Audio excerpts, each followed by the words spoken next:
नमस्कार, मैं वर्षा चोपड़ी। Rajagiri social sciences Kochi Kerala के लंदन प्रस्तुत पुस्तक समीक्षा में मैं आपका स्वागत करती हूँ।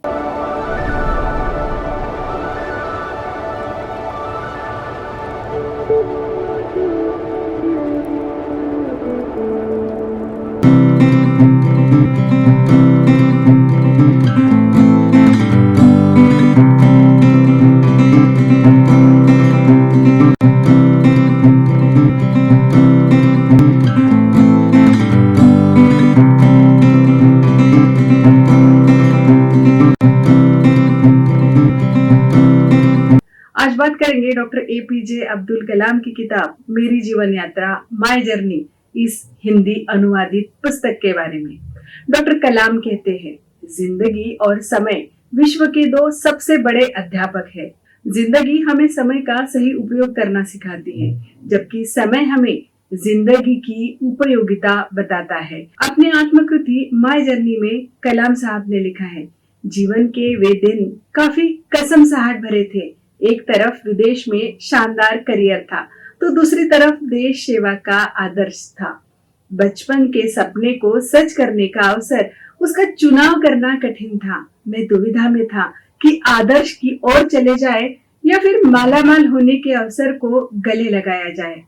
लेकिन अंततः मैंने तय किया कि पैसों के लिए विदेश नहीं जाऊंगा, करियर की परवाह के लिए देश सेवा का अवसर नहीं गंवाऊंगा।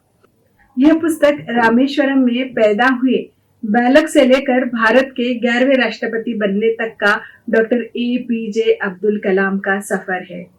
डॉक्टर कलाम का जीवन असाधारण संकल्प शक्ति, साहस, लगन और श्रेष्ठता की चाह की प्रेरणाप्रद कहानी है। छोटी कहानियों और पार्श्व चित्रों की इस श्रृंखला में डॉक्टर कलाम अपने अतीत के छोटे बड़े महत्वपूर्ण पलों को याद करते हैं और पाठकों को बताते हैं कि उन पलों ने उन्हें किस तरह प्रेरित किया था।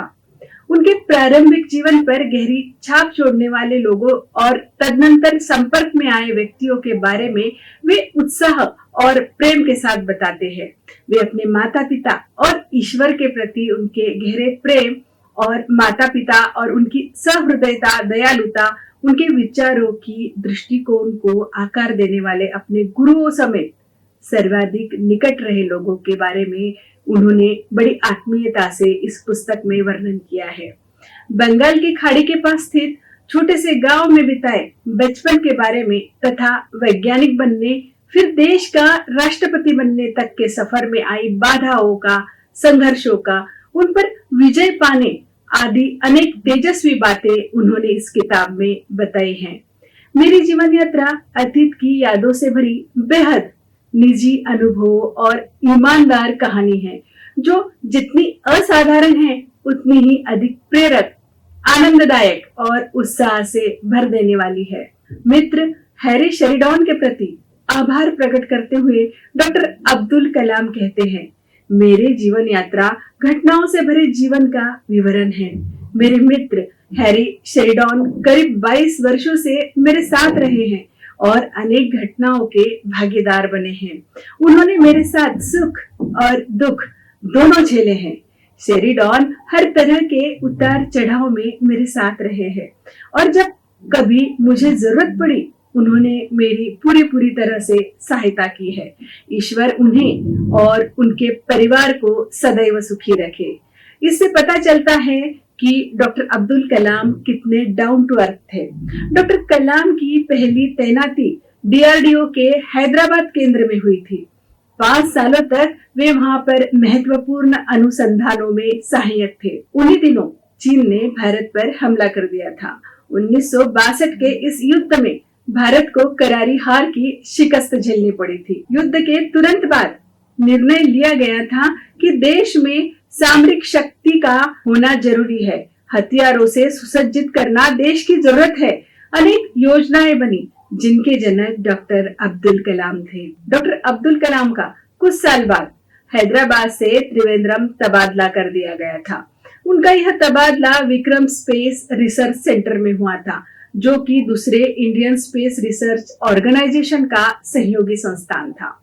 डॉक्टर अब्दुल कलाम ने 1980 तक इस केंद्र में काम किया। अपने इस लंबे सेवा काल में उन्होंने देश को अंतरिक्ष विज्ञान के क्षेत्र में महत्वपूर्ण मुकाम तक पहुंचाया था। एपीजे अब्दुल कलाम का कहना था कि देश की तरक्की में मीडिया को गंभीर भूमिका निभाने की जरूरत है। नकारात्मक खबरें किसी को कुछ नहीं दे सकती, लेकिन सकारात्मक और विकास से जुड़ी खबरें उम्मीद जगाती हैं। डॉक्टर कलाम एक प्रख्यात वैज्ञानिक, प्रशासक, शिक्षाविद और लेखक के तौर पर हमेशा याद किए जाएंगे और देश की वर्तमान एवं आने वाली पीढ़ियां उनके प्रेरक व्यक्तित्व एवं महान कार्यों से प्रेरणा लेती रहेगी। भारत के परमाणु ऊर्जा क्षेत्र में अहम किरदार निभाने के कारण डॉक्टर एपीजे अब्दुल कलाम को भारत का मिसाइल मैन भी कहा जाता है। परमाणु हथियार कार्यक्रमों में सम्मिलित होने के कारण डॉक्टर एपीजे अब्दुल कलाम को भारत का सर्वोच्च नागरिक पुरस्कार भारत रत्न भी प्रदान किया गया था। उन्हें देश विदेशी उच्च सम्मान मिले। जो भी बच्चे अब्दुल कलाम की तरह बनना चाहते हैं, यह किताब उनके लिए जीने की राह जरूर बन सकती है। यह पुस्तक जरूर पढ़ें। इस पुस्तक की समीक्षा आपको कैसे लगी, जरूर बताएं। धन्यवाद।